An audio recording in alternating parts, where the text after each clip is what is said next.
Religious philosophy हमारा topic है जो चल रहा है। आज हम पढ़ेंगे basically the form of God और द टाइप ऑफ गॉड। ठीक है, ये बेसिकली कंसेप्ट जो होगा इसको हम स्टार्ट करेंगे।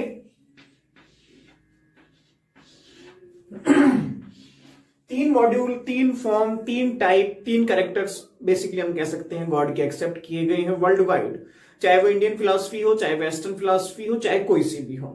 पहले हम कोशिश करेंगे हम हमारी सोसाइटी को समझने की। सोसाइटी जब डेवलप होती है, सोसाइटी जब पीक पर पहुंचती है, तो वहां से कंसेप्ट ऑफ गॉड शुरू होता है। फिर उसके अंदर रिफॉर्म्स होते रहते हैं टाइम टू टाइम। तो फर्स्ट जब हम जंगल में रहते थे, नेचर के बहुत पास थे, एक कंसेप्ट वहां से आता है। धीरे धीरे हम जंगल से इंडिविजुअल होना शुरू हुए, पर्सनैलिटी पर आना शुरू हुए, तो सेकंड कंसेप्ट ऑफ गॉड वहां पर आता है। जब हमें लगा कि नहीं यार, गॉड जो है एज ए पर्सनैलिटी या एज ए इंडिविजुअल नहीं होना चाहिए, वो कुछ और होगा, तो फिर हमने उसको इंडिविजुअल नहीं माना और उसको कोई पर्सनैलिटी भी नहीं माना। विदाउट पर्सनैलिटी उसको एक कैरेक्टर माना और हमने गॉड को एक्सेप्ट किया।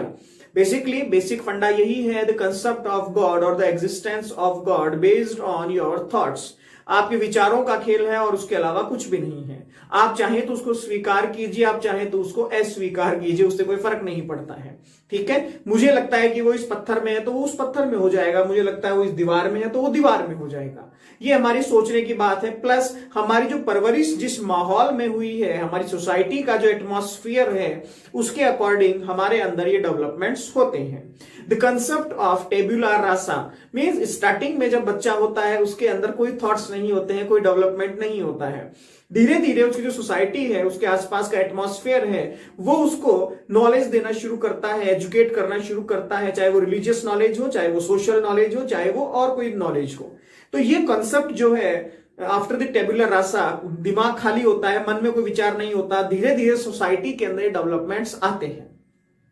फॉर एग्जाम्पल आप देखने की कोशिश कीजिएगा, एक बच्चा एक घर में पैदा होता है, 10 साल का जब वो हो जाता है तो उसे मालूम पड़ता है कि मैं हिंदू हूं या मैं मुस्लिम हूं या मैं सिख हूं या मैं ईसाई हूं या मैं कुछ भी हूं, और जो भी धर्म है मेरा, वो जब वो मतलब समझदारी जब उसमें आती है तब उसे ये बात पता चलती है। अगर आप उससे पूछें कि किसने बताई, कहेंगे मेरे पेरेंट्स ने बताई। अब मे बी पॉसिबल ये हो सकता है कि मान लीजिए मैंने एक किसी दूसरी कास्ट के बच्चे को अपने घर में अडॉप्ट किया, जो छोटा था, 1 साल का, 6 महीने का था।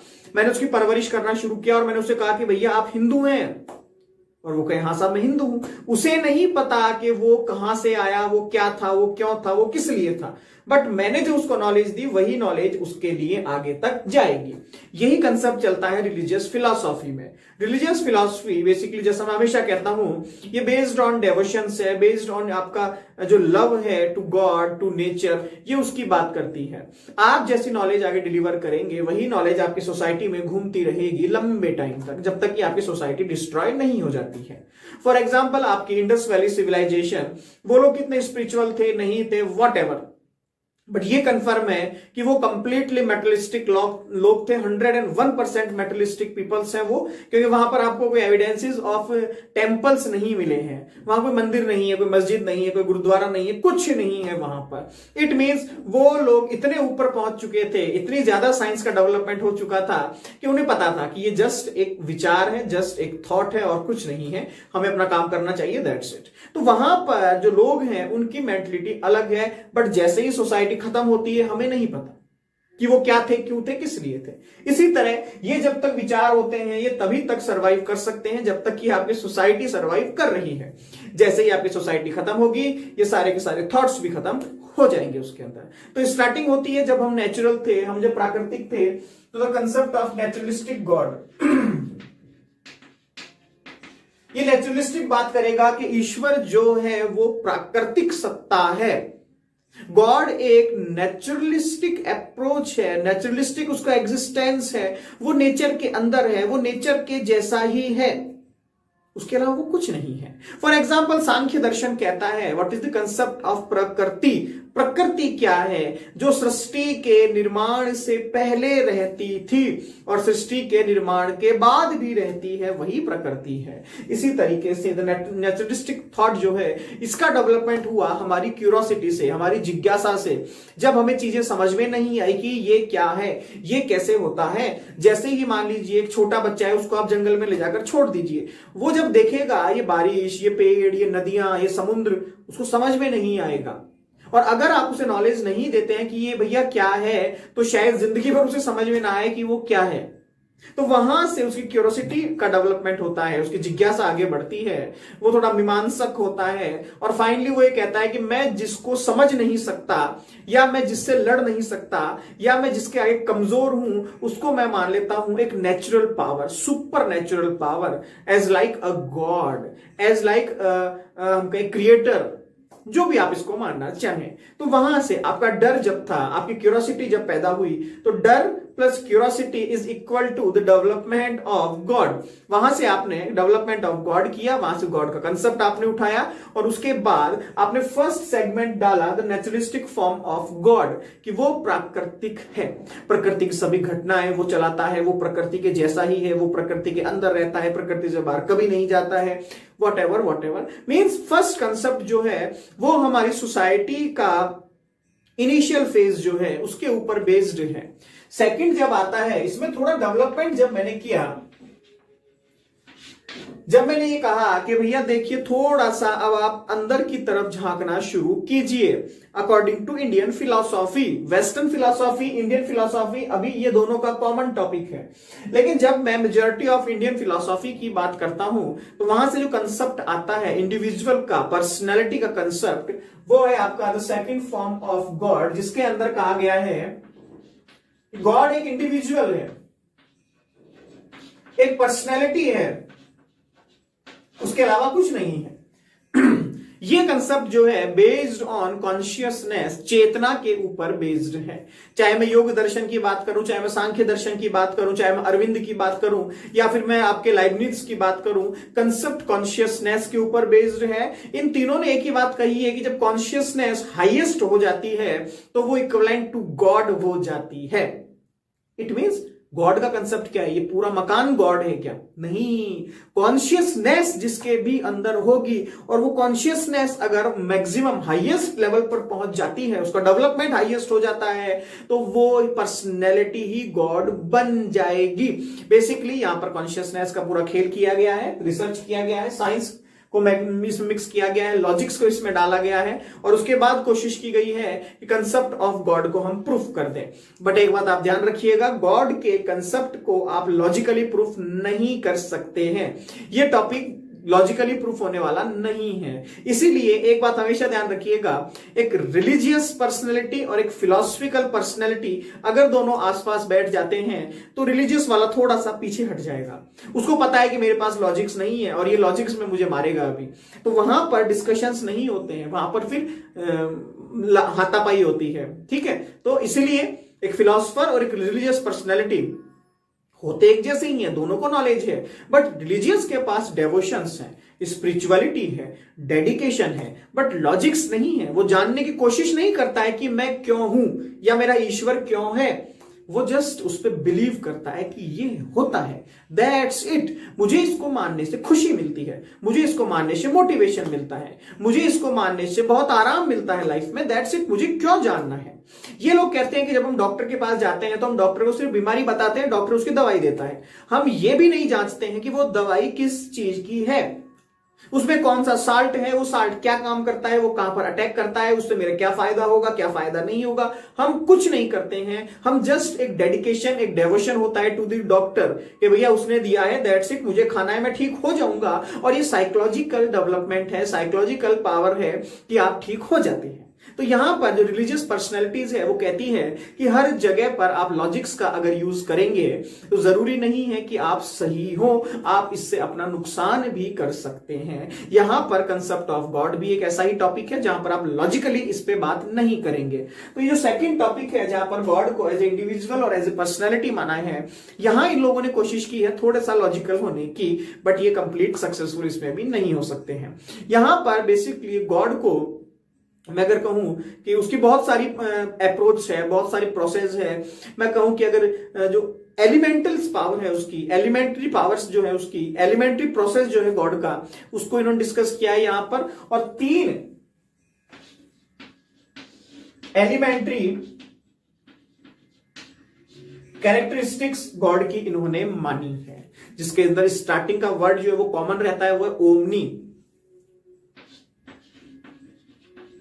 ओमनी, और उसके बाद 3 अलग अलग फॉर्म, 3 अलग अलग टाइप, 3 अलग अलग उसकी कैरेक्टरिस्टिक्स मानी है गॉड की, जिसमें ये शो करना चाहते हैं कि वो कंप्लीट पर्सनैलिटी है, वो उससे बड़ा कोई नहीं है, उससे महान कोई नहीं है, उससे पहले कोई नहीं था, उसके बाद कोई नहीं था, और वैसा कोई हो ही नहीं सकता। ये पूरा का पूरा कंसेप्ट यहां पर एक शब्द जोड़ा गया ओमनी, और उसके बाद 3 अलग अलग फॉर्म, 3 अलग अलग कैरेक्टरिस्टिक्स इसकी बना दी गई जो है। फर्स्ट देखिएगा, फर्स्ट है इसकी ओमनीपोटेंस।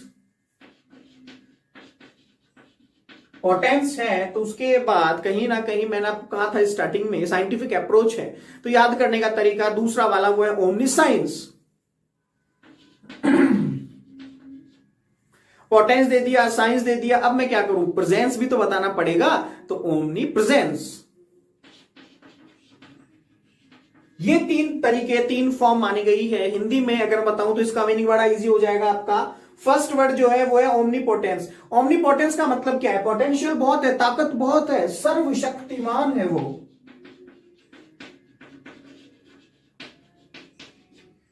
ओमनी साइंस आप कहेंगे ओमनी साइंस का मतलब क्या हो, सर्व विज्ञान? नहीं, सर्व विज्ञान नहीं, विज्ञान मीन्स साइंस नहीं होता है। जस्ट एक बात आप हमेशा ध्यान रखिएगा, विज्ञान basically a type of knowledge है। जब आप मल्टी डायमेंशन नॉलेज करते हैं तो उसको हमने बोला है विज्ञान, विविध ज्ञान, द मल्टीपल नॉलेज और a type of knowledge, extreme knowledge, उसको कहा गया है विज्ञान। तो यहां पर ओमनी साइंस मीन्स सर्वज्ञाता या सर्वज्ञानी, इससे बड़ा नॉलेजेबल पर्सनालिटी कोई नहीं है। सर्वज्ञानी, ज्ञानी भी हो गया, शक्तिमान भी हो गया। अब क्या करें, third omni presence. Presence means उसका एग्जिस्टेंस कब होगा, वो आज है, कल होगा क्या, परसों होगा क्या, उसके बाद होगा क्या, 10 साल पहले था क्या, इसको नाम दिया गया है सर्वभूत। अब देखिएगा, फर्स्ट है ओमनीपोटेंस। बेसिकली ये बताता है आपकी कि इसकी जो पावर है, चाहे वो क्रिएशन की पावर हो, चाहे वो डिस्ट्रॉय करने की पावर हो, चाहे वो आपको पालन पोषण करने की पावर हो, वो विदाउट लिमिट है। ये विदाउट लिमिट एग्जिस्टेंस है इसका। यहां पर उसकी ताकत का यही काम है, ताकत का यही कैरेक्टरिस्टिक है, ताकत का यही पैमाना है कि वो चाहे तो दुनिया का क्रिएशन कर सकता है और वो चाहे तो उसको खत्म कर सकता है, उसके लिए कोई बड़ी बात नहीं है। ये कंसेप्ट बेसिकली आपके इंडियन फिलॉसफी में भी चलता है, जहां पर हमने ब्रह्मा, विष्णु और महेश का कंसेप्ट एक्सेप्ट किया है कि वो ही क्रिएटर है, वो ही डिस्ट्रॉयर है और वही हमारे पालन पोषण करने वाले हैं। तो हमने क्या कहा कि जो हमारा सुप्रीम गॉड है उसके अंदर एक कैरेक्टरिस्टिक्स है कि वो हमें पैदा भी करता है, वो चाहे तो हमें मार भी सकता है और वही चाहता है तो हमारा जीवन चलता है। इट मींस हमने कंप्लीटली सारा का सारा क्रेडिट जो है उन्हें दे दिया, ईश्वर को दे दिया, गॉड को दे दिया। हम कहते हैं ना तेरा तुझको अर्पण, तो पूरा यूनिवर्स आपको अर्पण, आप जो चाहे इससे कर सकते हो, आपको सब कुछ पता है। ताकतवर तो आप हैं ही, आपको सब कुछ पता है कि क्या करना है, कैसे करना है, आपको हर चीज की नॉलेज है। यहां पर रिलीजियस फिलोसोफर ये कहते हैं कि आप इमेजिन कीजिए कि कहां बारिश होगी, बादल कैसे बनेंगे। अभी तक साइंस को अब जाकर ये बातें समझ में आने लगी कि बादल का हम आर्टिफिशियली बादल कैसे बना सकते हैं, हम आर्टिफिशियली कोई मून कैसे ऊपर भेज सकते हैं, हम सैटेलाइट्स आर्टिफिशियल कैसे भेज सकते हैं। ये तो नेचर को पहले से पता था। आज हमें मालूम पड़ता है कि हम आर्टिफिशियली कोई मेटल कैसे बना सकते हैं, ये कैसे बना सकते हैं, बट फिर फिर भी आज भी आप कंप्लीटली नेचर के अंदर पाई जाने वाली चीजों को 100% आर्टिफिशियल नहीं बना सकते हो। 98 to 99% चीजें आपको नेचुरल ही एक्सेप्ट करनी होती हैं। इट मीन सबसे ज्यादा नॉलेज किसके पास हुई? सर्वज्ञानी कौन हुआ? ओमनी साइंस कौन है? वो नेचर, वो ईश्वर, वो भगवान, वो खुदा, उसे सब पता है कि क्या होता है, कैसे होता है, कहां होता है, तो उसको हमने सर्वज्ञानी माना है। थर्ड है ओमनी प्रेजेंस। सर्वज्ञानी तो वो है, लेकिन मुझे ये बताइए कब से है वो? तो हम उसको कहते हैं कि जो टाइम है आपका, बियॉन्ड द टाइम, वो समय से भी आगे है, उसका समय पर कोई प्रभाव नहीं पड़ता। वो था, वो है, वो होगा। इसके लिए हम एक शब्द भी यूज करते हैं कि ये अनादि और अनंत है। ना तो इसकी कोई स्टार्टिंग है, ना ही इसका कोई एंड है। जब तक हमारी सोसाइटी होगी, जब तक हमारी सोसाइटी सरवाइव करेगी, तब तक ये कंसेप्ट भी सरवाइव करेगा।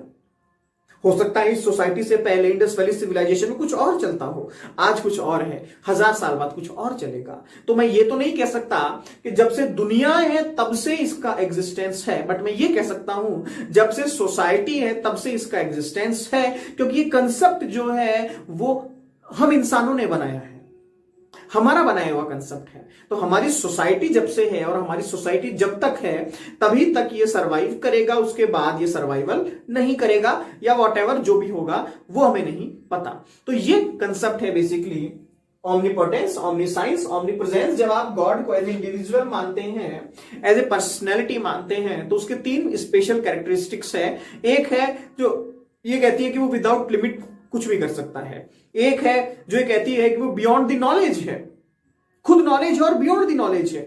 बियॉन्ड द नॉलेज के 2 कैरेक्टर्स निकलते हैं, 2 इसकी विशेषताएं निकलती है। पहली बात, ये हर ज्ञान से भी आगे है, और दूसरा, मैं मेरी नॉलेज के थ्रू उसकी नॉलेज नहीं कर सकता, ये मेरे लिए बहुत बड़ी चीज है।